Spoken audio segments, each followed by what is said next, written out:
Welcome to Speak for Yourself. I'm Marcellus Wiley on this fine Labor Day, looking fine. That's Emmanuel Acho over there. What a nice So you're not allowed to compliment yourself. It's like rule number one of existing in society. Well, I mean, you gotta love yourself first before you can love anything else. And I love you, Emmanuel Acho. Happy Labor Day. Silver suit. Let's get it started, everyone. And we're just 3 days away from the Cowboys and the defending champion Bucs getting the season started. I'm the Bucs, you the Cowboys, Acho. Speaking of the Cowboys, Dallas is coming into the opener with bad news. Six-time Pro Bowl guard Zach Martin was placed on the COVID list and will not play. Cowboys are coming in as the underdogs. But Dak Prescott said people have found ways to doubt him, and he embraces those challenges. So, Acho, who has more at stake versus the Bucs? Mike McCarthy, Dak Prescott? So I think very simply, Dak Prescott. We've all been waiting for this moment. If you have not been following football over the course of the summer, over the course of the spring, the time is now. America's team, the Dallas Cowboys, Dak Prescott, highest paid player this season, $75 million, making more money this year than the likes of the Cowboys roster in 92, 95, back when they were actually winning championships, making more money than Emmitt Smith, Troy Aikman, Michael Irvin, Larry Allen, combined in this one season. Go football. We are waiting, Dak Prescott, to see what you got. He has so much at stake, Sel, externally and internally. Internally, what does Dak Prescott have at stake? You do not get a second chance at a first impression. You don't? I live by that. You don't ever get a second chance at a first impression. So Dak Prescott is wondering, America, he's wondering, okay, ankle, can you hold up? I haven't had to test you in live bullets. I fractured you 333 days ago. So can you hold up? Can you evade the rush of Jason Pierre-Paul? Can you evade the rush of Devin White? Can you evade the pressure of Shaq Barrett? That's what he's wondering internally. Internally, Dak Prescott is wondering, okay, shoulder, can you go the distance against the greatest quarterback of all time in Tom Brady? Okay, shoulder, can you throw 40 to 50 passes if we need you to? Dak Prescott is also wondering internally, was I worth it? Oh, he's wondering that? When? At the bank? Shady came on the show. LaShawn McCoy, the man known as Shady, he came on the show. And y'all had a dialogue. Fringe Hall of Famer. Hall of Fame adjacent. Y'all came on the show. He came on the show. Y'all dialogued. I joined the conversation, but it was really a conversation amongst former NFL stars. And he said, when the Buffalo Bills made me the highest paid running back of all time, they gave him $16 million one season. He was wondering, like, okay, I got to prove to myself and prove to everybody else, am I worth it? Yeah, that's real. Dak Prescott internally is having those same conversations. Of course, we talk a big game with all the bravado in the world. Yeah, I'm worth it. Y'all know me even. Yeah, I should be one of the best analysts in the game. I am deserving of all of it. But you still got to go check the ratings. You still got to make sure that you were worth what they're paying you. Dak Prescott has a lot at stake internally.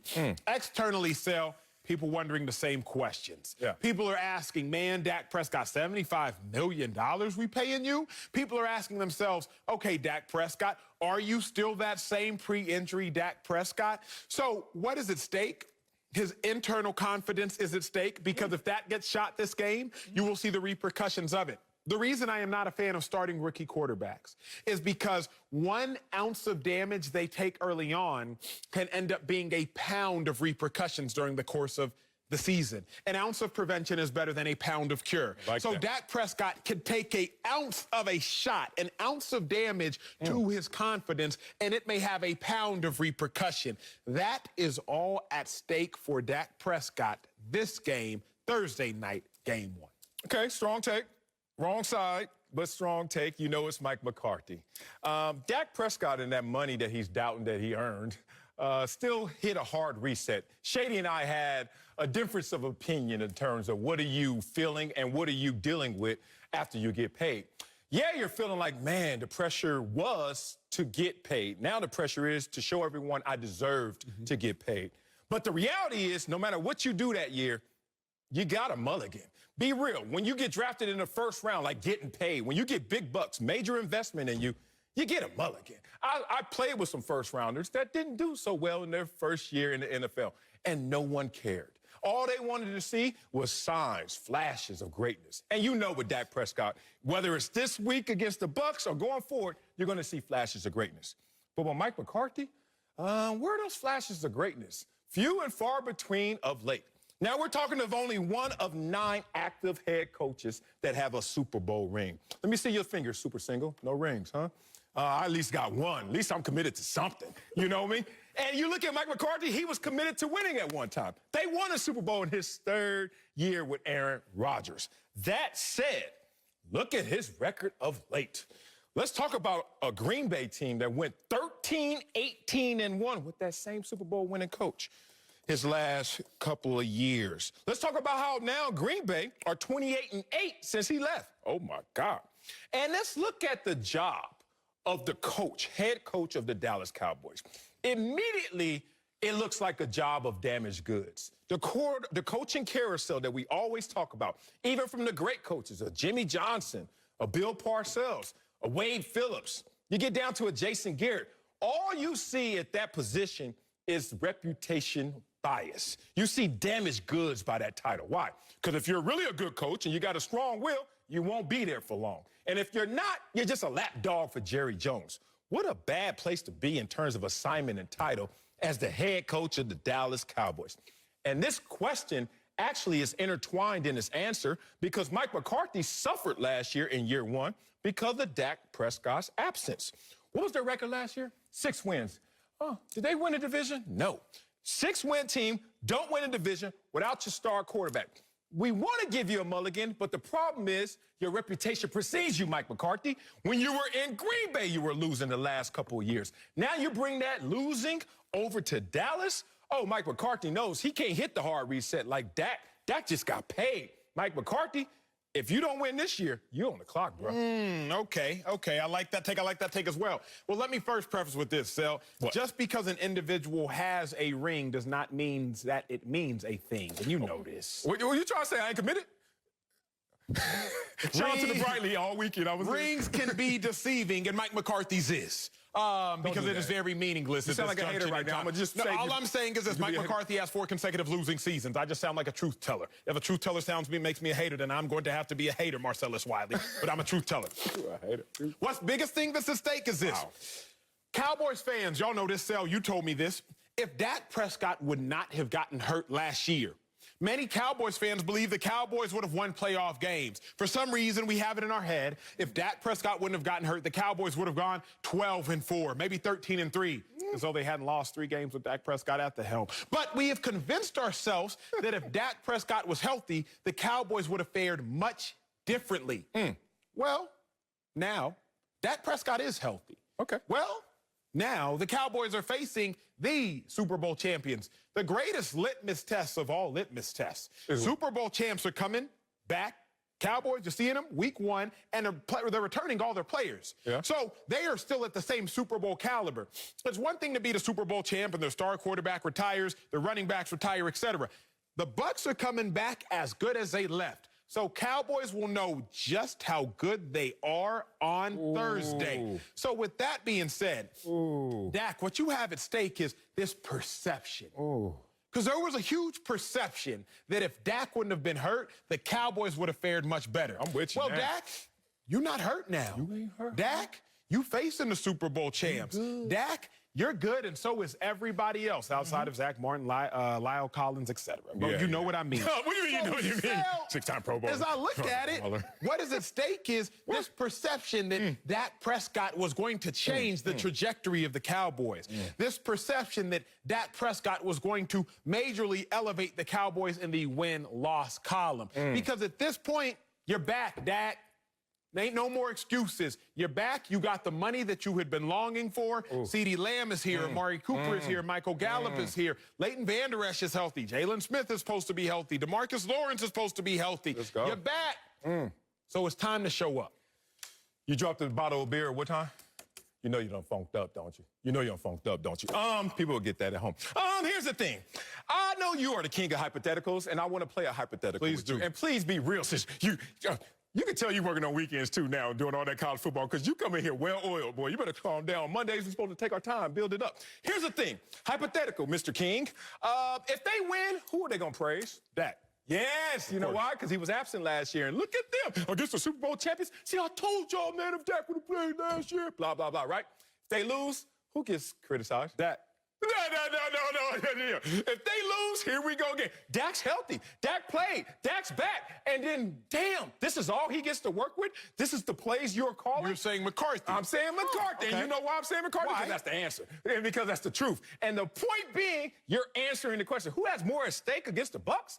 It's Mike McCarthy. Even if Dak shares in some of the criticism, he gonna get all the praise. Mike McCarthy don't get none of that praise. It's gonna be Dak is back. True. So that's the point. I always answer the questions. That takes me a lot of places. I don't have agendas. I don't have anything I'm a pander for. I just answer the question. The question is, if they win or if they lose, who would you rather be? I'd rather be Dak in both scenarios. I do not want to be Mike McCarthy, especially if they lose, because they're going to be looking at you like, this is what you're doing? This is what you call it? Kellen Moore, afterthought. Dak Prescott, because of the injuries last year, afterthought. It's going to be all on Mike McCarthy because you was losing in Green Bay, you were taking naps, getting massages, and now you come to Dallas and you can't win. I like that take, and that is incredibly strong. I do not even think that take is at all wrong. All right, okay. Now, I don't think that is the major reason to say Mike McCarthy has more at stake, but I do think everything you said there was right. Okay. My last final point for why Dak has more at stake is this. The training wheels and perception are off. Yes. Dak Prescott is no longer viewed as a fourth-round pick. Hell no. He's now viewed as the highest-paid quarterback this season and a top-3 highest-paid quarterback in the NFL. So, Dak Prescott, as for a fourth-round pick, you go 13-3. That's phenomenal. Fourth-round pick, you go 9-7. That's solid. You go 10-6. That's great. You go 8-8. It's good enough. But for a $75 million quarterback, you go 13-3. It's what we expect. You go 10-6. Come on now. You go 8-8. We're paying you too much. So what is at stake now is that treatment of Dak Prescott, the perception, the kindness, it's a wrap. And that's why you have to win this opener, because what he has at stake is the love. Call a spade a spade. Okay. Dak Prescott is maybe the most beloved Dallas athlete, obviously, since Dirk, right? Everybody knows Dirk Nowitzki has Nowitzki way. But, he is the most beloved Dallas athlete, not just because what he's done, but how he's done it. Yeah, that's fact. Character. How he's done it. The character of it all. Yeah, he's had to overcome the loss of a brother, the loss of a mother, in front of our eyes, mind you, the loss of a brother. He's had to overcome unnecessary scrutiny and criticism by so many. He broke his ankle, broke his leg on national television, a primetime game, carted off the field with tears in his eyes, all while being a lowly fourth-round pick from Mississippi State, not some sort of quarterback-producing school. Dak is beloved. But those pats on the back, they turn into stabs in the back very, very quickly. And the pats that Dak Prescott has gotten will turn into stabs very quickly if he does not produce. So what is at stake truly is the love for Dak Prescott, because I think his love all hinges not just on this opener, but in this season in totality. Oh, thought you pushed back on me with that take. That last one was pretty good. He got me a little bit right here, but I know how to do that right there. I just learned in life, bruh, that it runs downhill. Shh. It runs downhill, right? So they're going to pass the buck on this in terms of accountability. Tell me which one of these ain't like the other. Jerry, Dak, and Mike McCarthy. If this goes wrong, you think Jerry going to sit there in full accountability? If this goes wrong, you think they're going to just look at their star quarterback, Dak, the most beloved player in Dallas since Dirk? Mike McCarthy, brother. Just like the rest of them, just like Jason Garrett before you, just like Wade Phillips, just like Bill Parcells, just like everybody outside. Even Jimmy Johnson didn't even get his full respect. One of these is not like the other, and we know who has that at stake. Mike McCarthy. Let's get to tennis. Naomi Osaka was upset in the third round of the U.S. Open on Friday. During the match, she smashed her racket and at one point threw it. This all follows Osaka withdrawing from the French Open in May after saying she would not participate in press conferences, citing her mental health. Take a listen to an emotional Osaka after the loss. I feel like for me, recently, when I win, I don't feel happy. I feel more like a relief. And then when I lose, I feel very sad. And I don't think that's normal. I'm kind of at this point where I'm trying to figure out what I want to do. And I honestly don't know when I'm gonna play my next tennis match. So, Acho, what's your reaction to Naomi Osaka stepping away from tennis? First and foremost, that's hard to watch. Yeah, that got me a little bit. You know what I mean? I was like, I can't. That's hard to watch. That's hard to watch. Naomi is clearly going through a ton. My reaction, however, is this an overreaction by Naomi? oh, okay. My reaction to Naomi is this an overreaction by Naomi? Why do I say that? 128 people were in the field for the U.S. Open. 127 will lose. Losing is normal. Losing is okay. Losing happens. Regardless of what the world tells you, you're going to lose. Yeah. At some point in your life, you are going to lose. And when you do, what is your response to that going to be? It's okay to lose. You cannot win every single thing you attempt to do in this life. It's not a matter of if you lose, how you lose, or when you lose. The question is, what will be your response to your losses in life? Say it. So now as I look at this situation with Naomi, I'm like, okay, Naomi, you lost. That's fine. In my mind, that doesn't necessarily mean you need to pack up your racket and go home. In my mind, that's a matter of, okay, what can you do? How can you collect yourself? What do you need to do to get back on track? Tangent.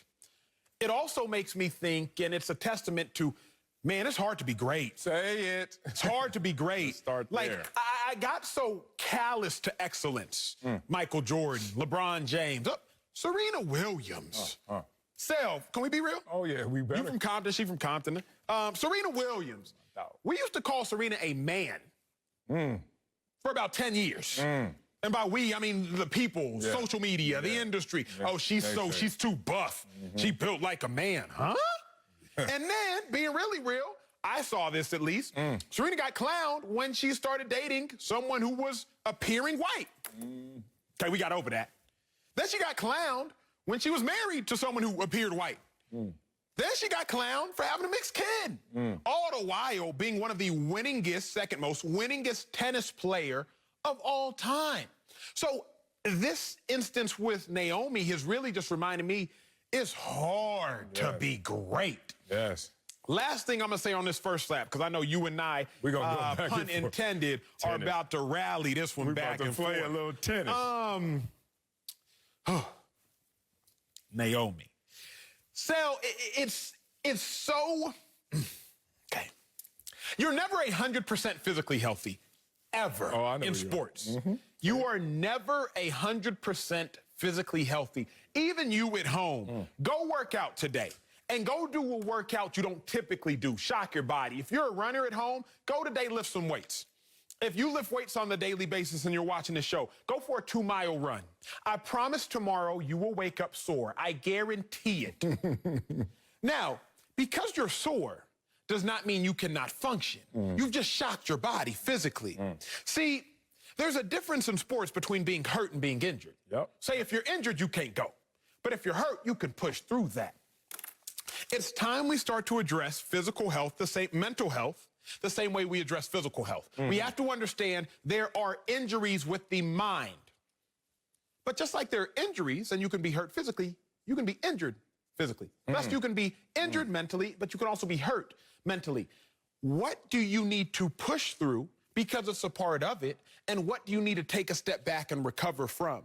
My reaction is really just starting a conversation for you, the viewer, with my dog Marcellus up here internally, because I don't know. I can't X-ray, CAT scan, MRI Naomi Osaka's emotional state, but I do know this. The athlete that comes up and tells me, man, they sore, we just say, it's all good. You're going to have a little bit of soreness. Keep going. Being sad after a loss, you're going to have sadness because you lost. It means you cared about something. But push through that and keep going. So my reaction is simply a question of, is this an overreaction by Naomi? Man, well said. Let me bring some levity to this before I get deep with it. Since he appeared white, did he finally reveal himself as white? I don't even know what Alex is. We follow each other on Twitter. I don't want to get cussed down. I'm like, oh, you say he appeared white. I don't really know what his ethnicity is. I'm like, that's my dog. Okay. You know I take tremendous pride in doing this show with you. Yes, sir. In part because of how pure this show is and the responsibility we have as two former athletes with no one here to dilute what the conversation looks like. No one here to steer the traffic and the direction. Nope, nope, nope. We are going to go there. That said, I want everyone who's going to listen to me, listen to us, to please separate the performer from the person. Separate the performer from the person, because the person needs to get some help. But I'm going to talk in a vacuum right now about the performer, the player. Let's talk to this player right here, because I'm seeing this happen more and more on the occasion of these new age athletes think that we care why they're losing. When I remind every single athlete out there that criticism is the cost of praise. You don't believe me? Who's the most criticized athlete on this planet? LeBron James. Who's the most successful athlete probably on this planet? The same guy. Okay, so in the 90s, I used to hear a lot of songs. They used to have this adage in there, 6 million ways to die, choose one. Now, athletes know what this means, because when you play pro sports, when you play athletics on any level, there are 1 million, 2 million, all the way to 6 million ways you're going to die, but you're going to choose one. Now, for Tom Brady, Nolan Ryan, George Foreman, you know what kills them? What will kill them? Father Time. You know what, for guys like you and myself, what would kill us? Physical health or physical limitations. For everyone out there, the guy who loses focus, the guy who drinks himself out the league, the guy who parties himself out the league, the guy who's distracted and gets himself out the league. Whatever you want to say, 6 million ways to die, choose one. Because when you're talking about greatness, oh, there's no entitlement involved. This is a sad situation I see from her, because I'm going to take it out of her perspective and put it into real world. If a CEO can't handle the pressure of being a CEO and leading a company, you know what they say to them? Step down. Now, your reasons for stepping down, the reasons you need to go fix, the things you need to go fix, handle that. But you can't be in this position any longer of responsibility if you can't handle the demands that come from it, that come with it. I'll give you another example. It's amazing that we're going to lay this mattress down for Naomi, but we didn't lay it down for Cam Newton after a loss in the Super Bowl, when he just heard the heckling and the laughter from the next locker room, and we destroyed that man in a vulnerable moment, in a vulnerable situation. And why did we destroy him? Because A, when you lose, we ain't trying to hear all that, and B, if you're in that position and you can't handle those demands, well, then that's going to be your response. But it's not on us. It's not the onus on the fan, the viewer, the naysayer to sit there and protect you, because that's a part of the price you pay. If you want to be the boss, it costs to be the boss. And since we're going to be real, I had 2 years in the NFL where I heard greatness around my name. 2 years where it's like, oh. And you know what? It was short-lived. I played 10. 8 of them, I never heard greatness. You want to know why? Because there's 6 million ways to die. You're going to choose one. For me, physical limitation, I ain't going to lie. I wasn't the fastest thing out there, the biggest, strongest. I had a great time and career. But there were moments where I was up there, and there were moments when I was down there. Physical health, as you said. Dog, I had surgery every single year, it felt like, in my prime. That robbed me. Point being, why are we now all of a sudden looking at mental health, if we're going to truly respect it as an equal to physical health, as something that doesn't come into play all the time? I saw guys who weren't professional, weren't focused, couldn't respond to adversity, et cetera, et cetera, et cetera. So talking to the performer, Naomi, she needs to get over this. If not, she's going to be in a position she's in, which is still scratching for some help. That's good. I'll say this. The other thing that's challenged me with is this question of, I'm not convinced you can be fully committed to media or social media and be fully committed to success in life. I just don't think you can fully engage yourself with the media or social media and also actively engage yourself with your maximal success emotionally and as a performer in whatever you're performing. Let's go. I say that for this reason. It's hard to be a global superstar in this day and age. Maybe impossible, truly, and still be committed to social media. Why do I say that? Who are young global superstars? Meaning, since 2016, they have become a star or superstar. Trans country. Don't bring up Josh Allen. People don't know who Josh Allen is in other countries. Don't talk to me about Lamar Jackson. Talking with my producers, they made some good points. They said Giannis. Said, oh, you know what? I'll give y'all that one. Giannis is there. obviously Naomi, Simone Biles, and who's inching there, though she hasn't actually accomplished it. I'll give credit to Sha'Carri as far as trans country people who know who she is. Yeah. Sha'Carri, we know she's had her shortcomings. Don't even talk about Olympic trials. Her last 2 races, she finished 9th and she finished 4th over the weekend. Just nobody talking about it. She didn't finish 9th. Finished last. This is track. She finished last, last. And she finished 4th. So we know that she's fallen short. Yep. Simone Biles, we know that based upon Simone Biles' standard of gold medal excellence in 2016, we know she fell short. Naomi Osaka, from a performance standpoint, based upon her finish in the U.S. Open, which she's already won a couple times, based upon what occurred at the Olympics, we know that she has fallen short. Who hasn't necessarily fallen short? We can look at Giannis, 2-time back-to-back MVP, and then just won the championship this year. I start to look at what's the difference. Yeah. They're all incredibly talented. Naomi may, in theory, be more dominant than Giannis is, in theory, for the sport they play.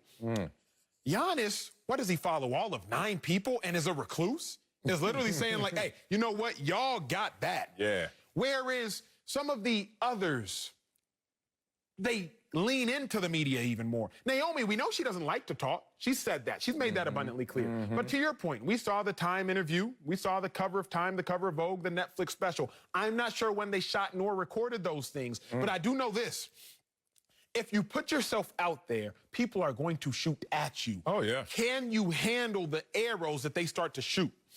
So, Sel, really where I'm at now is I don't know if you can still be a healthy, young, global superstar. First and foremost, could you have ever been one? Because if you go entertainment, the Britney Spearses of the world, the Justin Biebers of the world, we already know the issues that they have publicly talked about and endured. Now, if you talk about the sports of it all, I just don't know how healthy you can be with that stardom. So it's almost a matter of something has to give. And if we're at a point in our society where we're choosing mental health over executing every athletic accolade, then in all honesty, cool, be there. But I don't know that you can have it both ways. Yeah, well, I'm never going to say never. So I don't know if that as a statement will ever be true, fully, or false, as the evidence is showing so far. It takes a special person. First of all, it takes you a special person to be special. like people act like, that's good. Dog, people act like this stuff comes easy, man. And look, I scratched and clawed and found myself up there and thought I was going to get comfortable. And then as soon as I got comfortable, go back to where you were, which is with the rest of the herd in the NFL. And look, I'm not shooting at anybody, but I know what it takes to get up there, and I know what it takes to stay up there, and I know I didn't have what it took to stay up there. Whatever that looks like, y'all can keep talking about every other reason. I get it. But it's mind over matter in these situations when you talk about being at the top. And since she became an activist, August 2020, remember she announced she wasn't playing the semifinals match of the Western and Southern Open? Okay. Since then, in the Australia Open in February, not made it past the quarterfinals in any tournament. My coach used to always say, man, don't come to practice on the red carpet. He basically means don't let your distractions get in the way or anything that's coming before why we even know you in the first place. We know you because you play amazing tennis. You used to be ranked #1 in the world. Then all of a sudden, a person who doesn't like attention went out seeking attention for a great cause. Those beats sound very familiar to some other people that when they were underperforming, sought attention for a great cause. But dog, let's not put the cart in front of the horse. We know you for doing something amazing. And of late, you haven't been amazing at that. And that's the conversation we're having right here. Sports is survival of the fittest, man, and I want to protect it because it's one of the last things that is just about that. I don't want to hear your excuses. I don't want to hear your reasons. Every single person that's ever walked this planet has tried to be an athlete. I believe that wholeheartedly. Someone at any age, you name them, was 7 years old and threw a football. Now, some of them threw it farther than others, right? And the one who threw it the farthest probably said to his dad, hey, or his mom, hey, you need to go sign up. And you continue to roll through that evolution. But we all picked up a ball. We all kicked something. We all hit something and realized maybe that's not for me or maybe that is for me. But guess what? In your ascension, no one wants to hear all of the reasons why you're not achieving. Here's my biggest issue with all of this. I continuously hear announcers, evaluators, analysts say, oh, he didn't respond when the lights were the brightest. How many times we see a quarterback, high school, college, going out there, oh, when the lights were bright, he wasn't ready. That's mental health. And you know what? It's okay. Look, if you're not ready for the moments and continuously ready for the moments, never introduce yourself to greatness because you won't stay there that long. I'm looking at this situation like, why the bubble wrap? Because she's admitting something? Let the person stay away. I respect her, the person. Get the proper help. But when you come into a forum that's based on survival of the fittest, oh, you only gonna eat what you kill, and lately, you ain't been killing anything. That's a good point. The greatest point, I think, is everything in sports is mental health related. Man, stop. Yes. Everything. Yes. Within a football game, we have to know 80 to 100 plays. And you have to know that, and that's cognitive, which is of the mind, which is of mental health. Yeah. Before a big game, you're dealing with anxiety, stress, and fear. Trying to channel and control all of those emotions are mental health. When you talk about the individual that chokes during a performance, choking during a performance is the lights get so big, the performance gets so big that you forget how to navigate the small, minute details. Yes. That's why people choke. I'll get into the details of it on another show. That is mental health. So the kicker for me is everyone has issues with their mental health. The question is, how well can you balance it? How well can you handle it? As I look at Naomi, I hope for her sake that she's just not withdrawing because she's hurt as opposed to injured. Like being sad is normal. Yeah. Don't let anyone tell you otherwise. Being excessively sad, okay, now you got to translate the levels of your sadness. Being sad is normal. Being callous to wins, it's normal. Like she said in her conference, like, I just wasn't that happy when I won. At the University of Texas, I was 24-2 my first 26 games. Whew. Bro, we won and we didn't even care anymore. Like, we were so good for those first 2 years that our head coach, Matt Brown, had to stop us one day and said, hey, y'all, after we win, come back into the locker room and celebrate. But you know what it took for that to happen? It took us going 5-7 after going to the national championship. Great. We had to lose, and lose in the worst way in Texas football history. For the following year, our head coach to come and tell us, hey, we know what it's like to be low. Make sure you celebrate every high. Winning is normal. Losing is normal. A response, a healthy emotional response to both of those things are normal. I just don't want us to overreact when we lose or overreact when we win. I'm with you, big dog. Just going through the process. Being on the outside and on the inside, because you went to University of Texas. I went to Columbia. Nobody thought I was making it. I had doubt birds all the time. People laughed at me when I didn't go to the football factories and chose an Ivy League school. I know about doubts, and I know about, man, this may not work. This may work. And then I made it. And even when you make it, you still got to keep responding to the bell. It doesn't stop ringing. That's what I don't get about this. Naomi needs to get help as a person. As an athlete, she said she didn't even have media relations training. No formal training in dealing with the media, dealing with these pressures. Well, let me tell you something. If you don't use that muscle is going to be weak. And if you're not properly trained in dealing with these people and these pressures, you're going to be weak at it. Get some formal training. And in greatness, something's always trying to knock you down, big dog. That ain't the conversation. The conversation is, what's your response to getting knocked down? What's your response to going through all of those issues and adversity?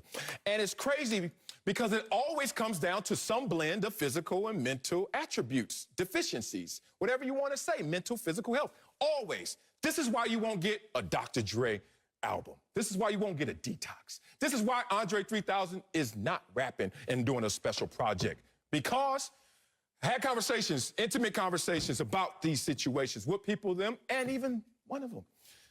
Whew, they invert the pressure. The pressure all of a sudden starts to eat at them versus the pressure they used to eat off of. And when you get into that imbalance, all of a sudden you feel like, where can I run? Where's the room? Where's the comfort? But the comfort is still there. That criticism, it was always the price that you paid. You just got tired, for whatever reason, of paying it. I wish the best to her as a person, but to the athlete, hey, welcome to the territory. Welcome to the Terror Dome. Kyle Shanahan not giving up who is his starter and who will be that guy in Sunday's season opener. But he did rotate Jimmy G and Trey Lance in their preseason finale, and both quarterbacks scored touchdown runs in the game. Our own Bucky Brooks is in favor of both quarterbacks getting action on the field. Bucky wrote, although quarterback timeshares have rarely been utilized in the NFL, big words, Bucky, the 49ers' willingness to feature Garoppolo and Lance as co-QB1s could create an offensive juggernaut, another big word, Bucky, that will be an absolute nightmare to defend. Way to use the thesaurus, Bucky. So, Acho, are you sold on the two-quarterback system working for the 49ers? I'm sold that it won't work. I know that much. If you're going to sell me on something, it won't work. Talk to me. Y'all know how it goes. You got two quarterbacks, like having two girlfriends. You ain't got one. I don't know. Lou Williams proved that wrong, but keep talking. He won. Keep going. You can't work with two quarterbacks, man. It doesn't work. You just don't get into a rhythm. Let me just break it down and take all the sauce off of it and just get into the real meat and potatoes of it all. Unless the two quarterbacks are different, why are you using the two? Why you gonna cheat on one quarterback for a better version of another quarterback? Still, not everybody can relate with sports, but everybody can relate to life. And what life says is this. Y'all know y'all have been in this situation. Y'all were the cause of this situation, or your friend has been in this situation. When you see someone get stepped out on in a relationship, right? They get stepped out on. Ain't nothing worse than getting cheated on with somebody who looks like you. Oh! If you gonna cheat on me with somebody drastically different. If you talking to the 5'8" accountant, cheat on him with the 6'6" hooper. If you talking to the 5'9" blonde, cheat on her with the 5'4" brunette. But please do not cheat on me with somebody that looks like me. And that's what the Niners are doing. Why you gonna cheat on Jimmy G with just a younger version of Jimmy G? It's not as though Trey Lance is Mike Vick in his prime, Cam Newton in his prime, RG3 in his prime. It's not like Trey Lance is some sort of overly competent, uber-athletic runner. No, he's Jimmy G with a stronger arm and a little bit better running ability. So don't cheat on Jimmy G with another Jimmy G. Don't cheat on Trey Lance with another Trey Lance. If you're going to cheat on one, please at least make it worth it. And as I look at it, the 49ers are cheating, but it's not even worth it. Because at the end of the day, they going to get caught up like you always do when you step out. At the end of the day, they going to get caught up, and they are going to have nothing to show for it but two upset individuals that are mad they got cheated on. Damn. Maybe your best take. That's up there. That's up there with that Iron Man one you had that time. You do, boy, I got him right here. That was so real, and I agree with you. Nobody is sold on this idea. It won't work. So did somebody ever cheat on you with Darius McCrary? Do I look like Darius McCrary? Family Matters? Don't do that. Only me and Jordan. I mean, who else is Idris Elba? I got caught. Anyway, let's talk some football right here. Let me see this, man. Here's the problem with this one, and I'm not even going to try and kill Kyle Shanahan because I think his intentions and his heart's in the right place. He's trying to maximize what he has. Great winning quarterback who's unreliable because of health, and then a young guy who they say by all measures is a stud, and you just don't want to see a stud sitting on the bench. Imagine if you were a DN stud. You'll get some reps. You're a D tackle backup. You'll get some reps. Every other position, basically, if you're a stud, you get some reps. Quarterback, no. So I understand where his intentions are, but this won't work. Here's the problem. Kyle Shanahan's on the outside looking in. So when on the outside, you don't have feel. The feeling comes from being between the white lines. On the inside, what we're feeling. And right before success, sometimes in sports, is failure. 2nd and 8. Oh, man, they got me. Oh, third and 6. Wait a minute. This is probably obvious pass. Wait a minute. Last time he stopped my bull rush, but this time I'm going to set him up with the bull power and then go inside. And if coach takes you out because he's not actually there to feel, he's just there to look, he doesn't have the proper observation, the proper point of view to do what you need done in that moment. As you said, athletes need to self-correct. I need to mess up in the first quarter and be able to do something right about that in the third quarter. But if coach is yanking me in and out, I'm never going to have my flow, never have my feel, and never have my continuity, and it's not based on me. Because you're not going to trust the athlete. You're not going to trust the player. You're not going to walk up to Jimmy G and say, it's his turn, right? He's going to say, no, it's my turn all the time. So your point of view is too external, coach. And you don't know how these plays work. I ended with a short story. I used to play the Denver Broncos when I was in San Diego twice a year, obviously, AFC West. They love the bootleg. I love the bootleg, too, because I didn't give a damn about that fake handoff. I'm like, what? I'm going to go over there and get Clinton Portis on the other sideline. No, I'm just going to wait here, Jake Plummer, whoever you are, and just get the easy sack, right? So then, obviously, you know what they do to keep me honest. They would run that with the cutback. Yep. I was like, well, that's for the linebackers, bro. I am going after the easy money, and it's the bootleg. But imagine if you're not out there in that moment. An easy play, an easy sack. Because on second down, coach is like, nah, I need you over here. And I'm like, wait a minute. Easy money's to be made out there. Jimmy G or Trey Lance will suffer from easy money moments that they're going to be, unfortunately, on the sidelines with coach. Now bringing in the man who wrote the article, Fox NFL analyst Bucky Brooks. So, Bucky, tell us why you're sold on the two-quarterback system working for the 49ers. Well, I'm so disappointed that I got differing takes. I have a college football expert over there in Emmanuel Acho, who I watched so eloquently talk about college football with Chris Peterson all weekend. And here he's talking about Trey Lance just kind of being a guy. And then Marcellus, you're talking about not respecting the bootleg, playing the Broncos, when this is actually the melding of both of those systems together. You have the bootleg system that Mike Shanahan made. He made it unstoppable with the Denver Broncos when he had Terrell Davis and John Elway. Half the league is copying this system because what it does, it elevates quarterbacks. When you put Jimmy Garoppolo on the backside of the bootleg with a dominant running game, it makes it easy not only for the run, but for the pass.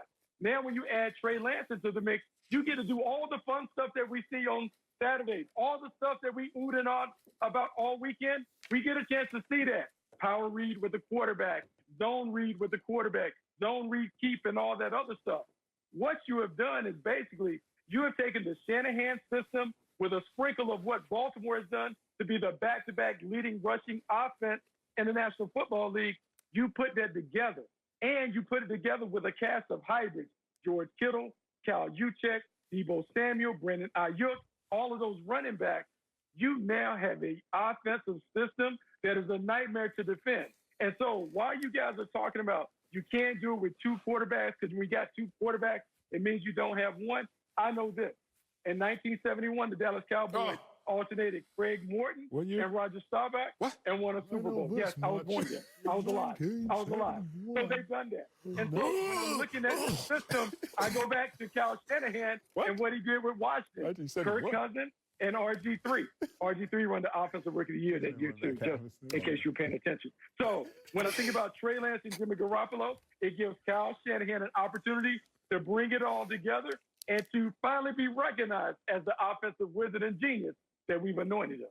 Yo, Bucky, I was with you completely until you went back half a century to prove your point. My dog Bucky had to say, back in 1971, I remember when the Cowboys ran this with Joffrey Chaucer. I was 1 year old. I don't even know how you know he's an Bucky, here's the thing, though. Because I am a college football analyst, and I saw this fail in college just this weekend. I was watching Stanford versus K-State. I was doing that game on FS1. Stanford rolled out those two quarterback systems. They rolled out Tanner McKee. They rolled out Jack West.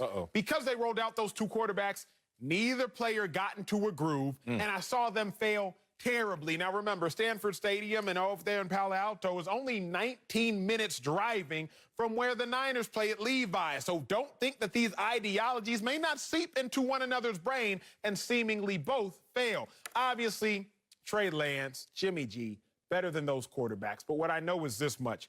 A two-quarterback system does not work unless the quarterbacks are vastly different.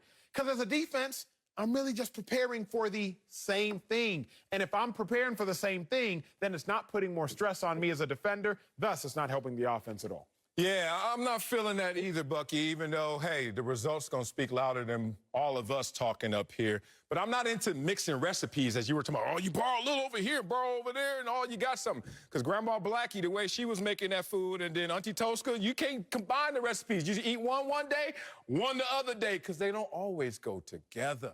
Cam Newton is still unsigned after being released by the Patriots last week.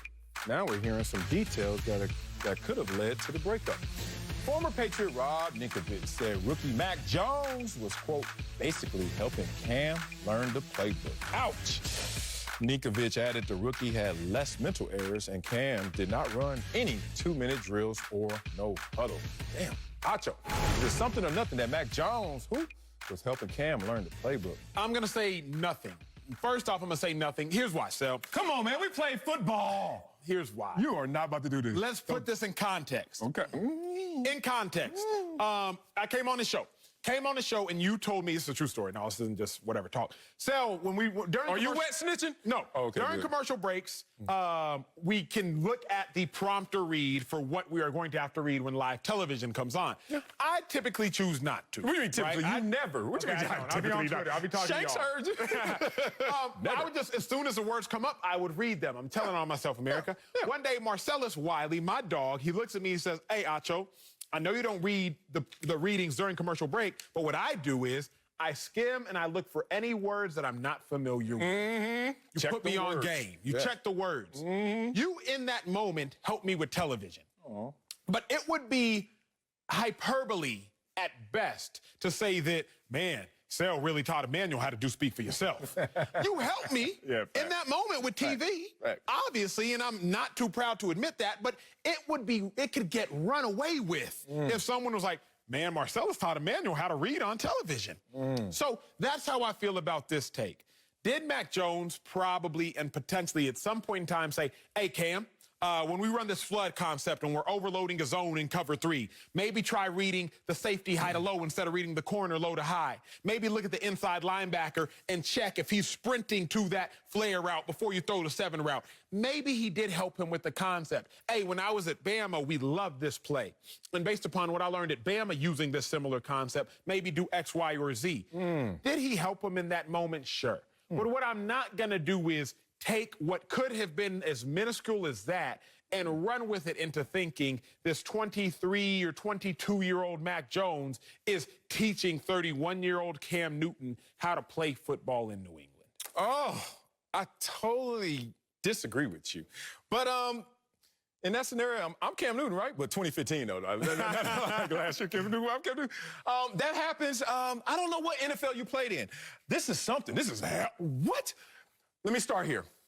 Some rumors, true or false, no matter what the rumor, you just don't want said about you. Of course. Right? I could go there, but we on TV, so I can't go there. But basically, some things you don't even want just in conjecture, just lied about you. Let alone this one maybe have some truth to it.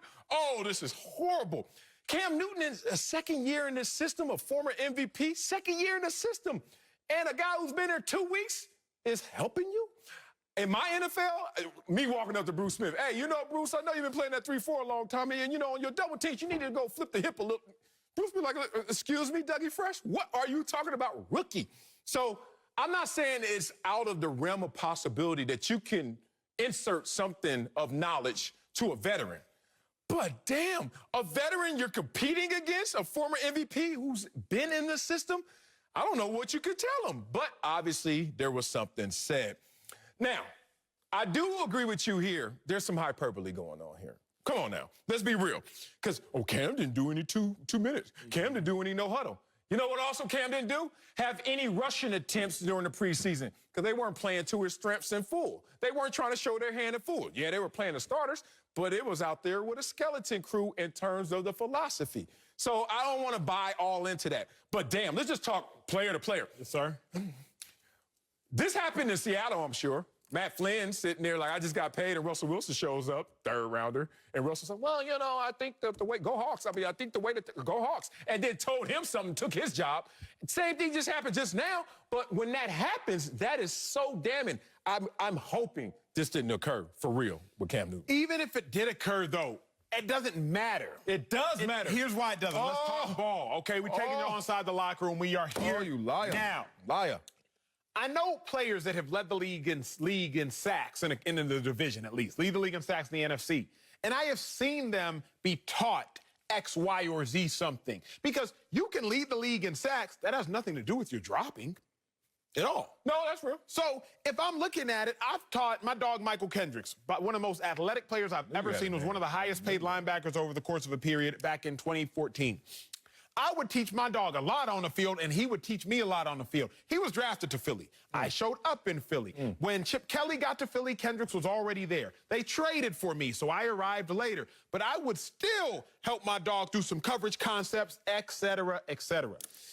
Cam Newton is an MVP, but that don't mean he should know everything more so than Mac Jones about plays, particularly if Cam only has a 12-month, 13-month advantage. They're both relatively new to the system. Maybe Mac was just helping them with the finite or minute details. Yeah, but your example is not analogous because DN having to drop, he's in unfamiliar territory. All of a sudden, you find yourself in deeper waters. Like, the way that this car works, it goes forward well. It doesn't go backwards as well, you know? So I can understand when the linebackers hook you, hey, man, you know, do this with your hips, change your stance, etc.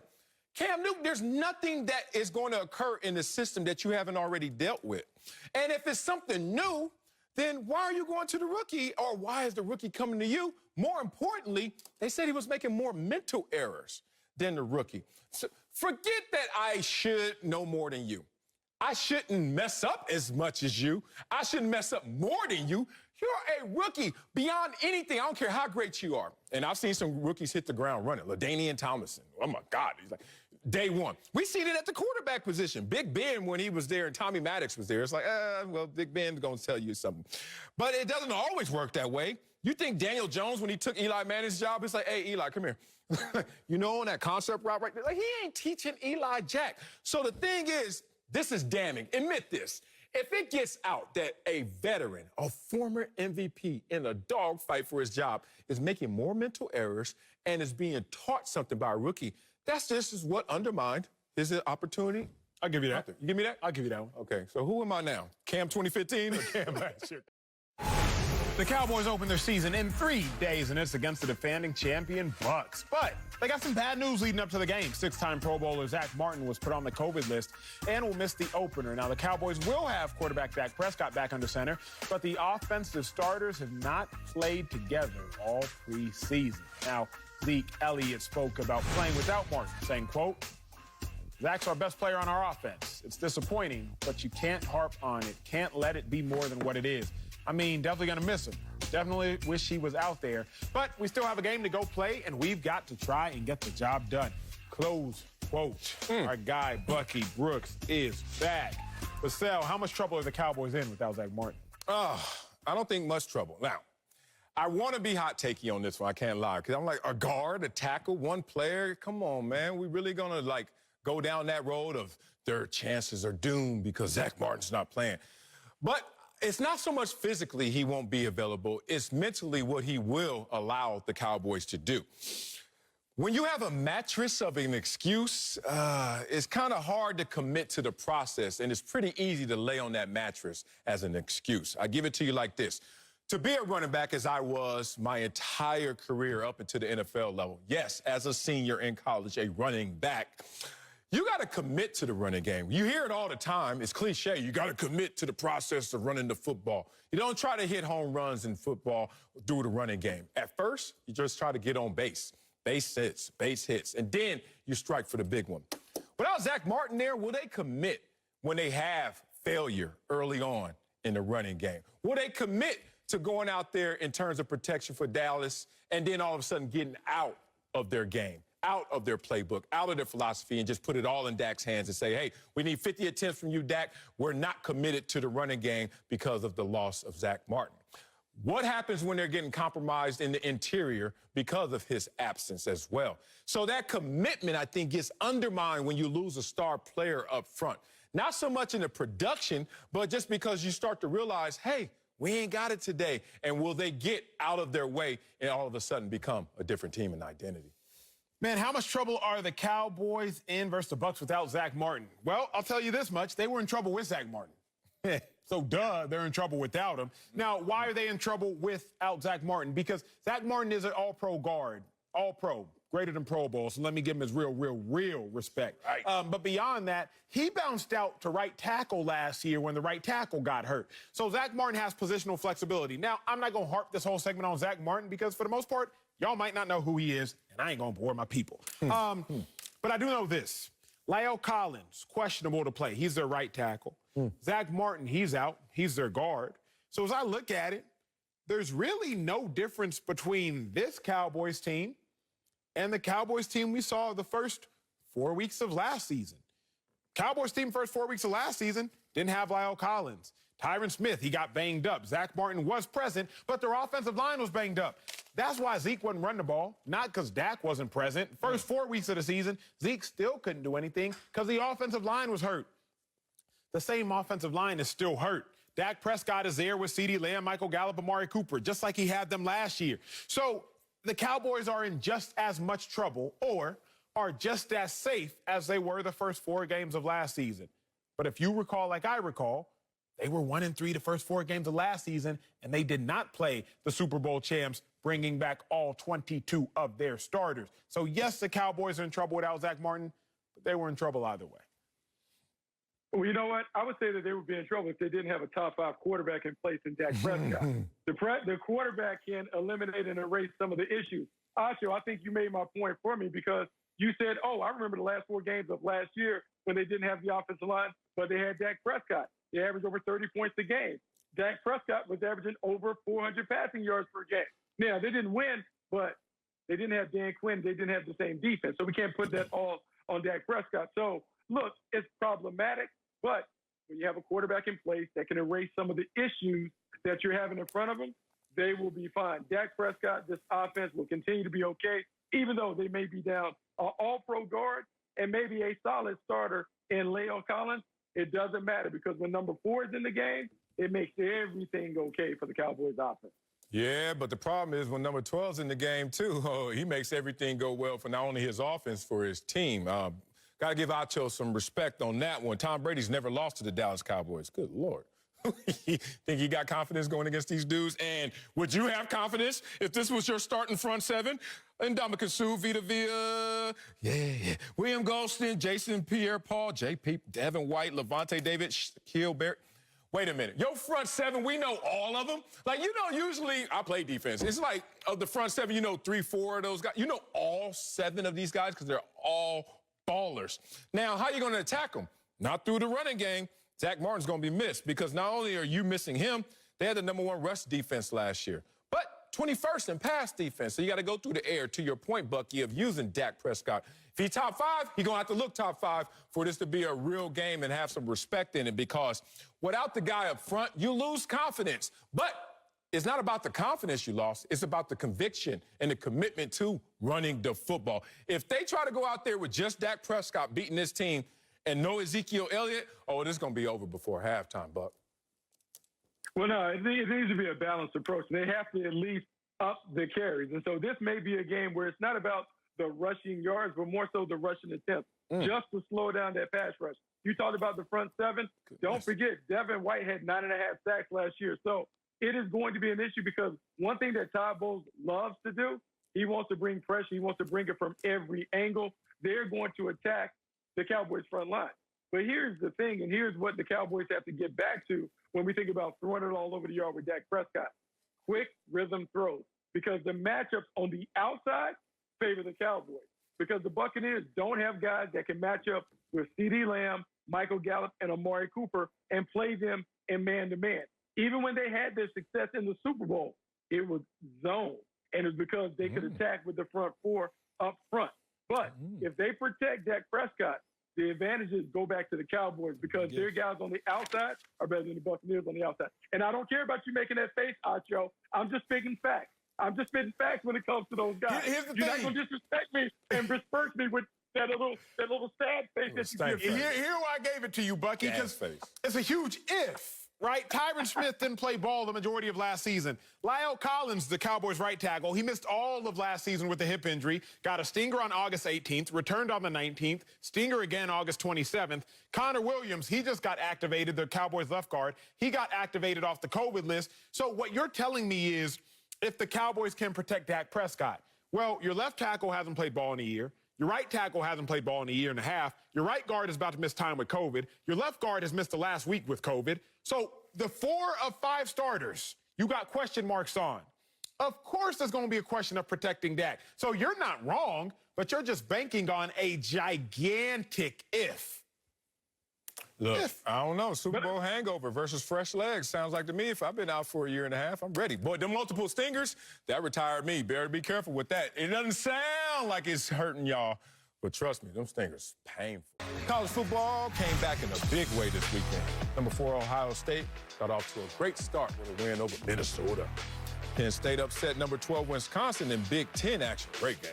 And number 3, Clemson, was in the post-Trevor Lawrence era, Only scored 3 points in their loss against Georgia. So, Acho, what's your biggest takeaway from the college football weekend, Mr. College Football? So, my biggest takeaway, this is great for you all, the viewer. This is great for college football because my biggest takeaway is that our big programs are big again. Okay. It at least appears that UCLA is going to be a very competent football program. It appears that they're about to win 8-9 games. Brock Heward, a NFL and college football analyst, thinks that they will win the Pac-12 in its entirety. It appears that Texas is on its way to winning 9 or 10 games again. We already know the likes of Penn State and Wisconsin. Somebody had to lose. They both look good. Florida State, even in a loss, they finally look competent again. Notre Dame, they look like a good football team. Clemson, Georgia, somebody had to lose, but they both look quality. Alabama looks good. USC still looks good. Oregon, thank goodness it didn't drop its game to Fresno State. The biggest thing is looking at the landscape of college football. It has been years, maybe since 06, 07, when the likes of our good programs were good. SC, Texas, Michigan, Bama, Clemson, Georgia, Penn State, Wisconsin, Oregon, etc. We had, and it's really the fault of the Texas, the Michigan, the USC, the UCLA. Like, put the blame where it's due. But finally, Sel, as I look at it, man, college football, it's back isn't just a phrase, but when you look at this past weekend, the big programs are big. You need a 6 finger because you were Alabama or Michigan, Columbia, anyway, whatever. You're just happy Texas looked good. Finally good. That was a tough game. Louisiana ain't no punk. For me, it's 2 things. Damn, Bama, damn. Like, the rich get richer. I always hear that. I always believe in that. But, boy, it's amazing when you see it. Golly, Bryce Young, Alabama, just the recruiting hitting every single year is just amazing. I remember one of our first shows, did you not say that Alabama was in decline or something like that? I got to go back and find it. Beginning of the end. It could be the beginning of the end, right. Yeah, I caught a heart attack that day, but I recovered. Oh, and certainly Alabama has as well. Now, let's highlight. I talked about Bryce Young. Let's highlight the individuals. Zach, how you say? Zach Charbonnet? Yeah, he's a dude. I don't know who. Look, I don't want to meet none of them dudes except him. That's the only collegiate athlete I want to meet. He runs like he's mad at every other person on that field. Oh, I love how you play football. And he's from LA, so I knew it. West Side connection. Here's the thing. Tell me this, because I heard some things from you, and I know you missed college football, but maybe you were just talking fast. You talking about all the good big programs. Oh, Clemson look good. 2 rushing yards on 23 attempts, 180 total yards. Clemson didn't look good to me. I don't know what you're talking about in the young quarterback. I don't know. Oklahoma, y'all playing Tulane. What y'all doing? Struggling with a K. Okay. Iowa State, I ain't even going to get into that because y'all were overranked in the first place. Oregon, damn, Fresno State. There's a reason Fresno State, they are feisty. They're always like that. North Carolina, y'all were ranked. What happened? 10. Virginia Tech. Wisconsin, Penn State, that was a great game. Boy, Wisconsin quarterback, do better. LSU came out here and got mollywopped, as we do in the West Side. And Indiana lost to Iowa 34-6. Tell me this. Other than Alabama, Georgia looked great, but it was 10-3. I don't know about that. And they weren't playing a great offense in Clemson. Doesn't look like so far. I think my early favorites, Ohio State, my early favorite. Yes. Georgia, after how they dismantled Clemson and their defensive line, my early favorite. Obviously, Alabama, an early favorite. Outside of that, somebody from the Pac-12, somebody from the Big 12. I think the ACC is going to struggle to rebound from that week. UCLA, the 4th team in the playoffs? Ooh, that'd be amazing.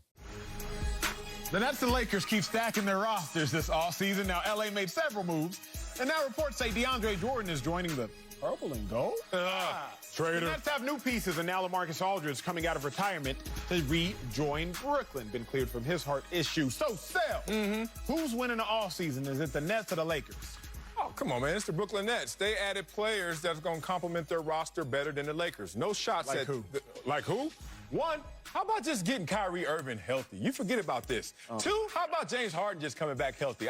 It's kind of like the Dallas Cowboys. And then we could talk about they just got $47 million by getting rid of DeAndre Jordan, who's my dog, but since you're a trader, you ain't my dog no more. You're going to the Lakers. That ain't going to help you. And then look, Mills, Aldridge, Millsap, come on, man. On top of what they already had, that's something special. You got any time to talk? Nothing you said excited me at all. No? Nothing. Nothing. Saving $47 million doesn't excite you? You're spending too much money. That's it for us.